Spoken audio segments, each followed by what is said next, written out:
This is the sermon for Sunday, May 9th. You were chosen. Did you know that? God chose you, chose to love you, to cherish you, to care about you. It might be hard to picture the creator of all things choosing you to love, but God did just that. When you think about all of the creatures who love you, is that a hard thing to visualize? Well, for me, immediately I think about the dogs in my life. They loved me. You can tell because, each in their own way. My dog Sassy is so independent. She doesn't really act like anyone is her boss, but she has a way of cuddling up to me, especially in the morning, right after she's been out. I'll be sitting reading the news, and she'll come up and bump into me so she can snuggle very close. Children are like that too, at least for a while, before they grow up into their own individuals, and it's harder to see how much they love you when it isn't as cool to show love like that. Your spouse, can you picture their love for you as a choice? These aren't easy, are they? It's a whole lot easier to think about the reverse, the family, the animals, the friends who you choose to love, even God. Do you remember a time when you decided to love God?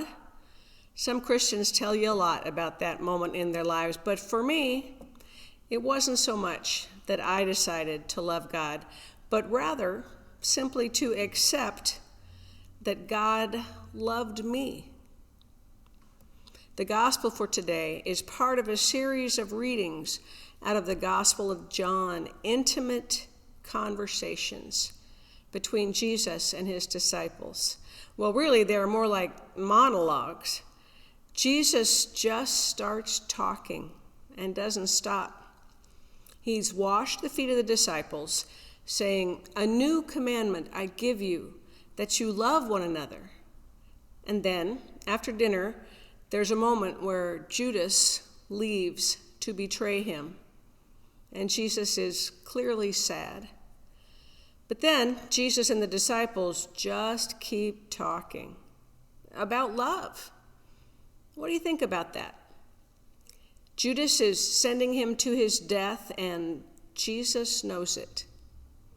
That love he has for Judas is not gone, I think, but in his grief, he turns to pour out his love into the disciples which remain.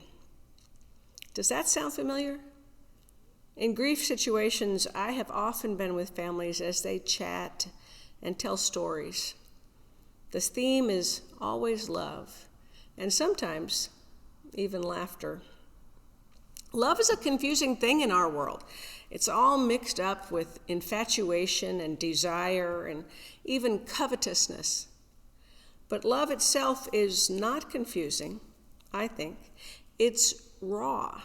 It's focused.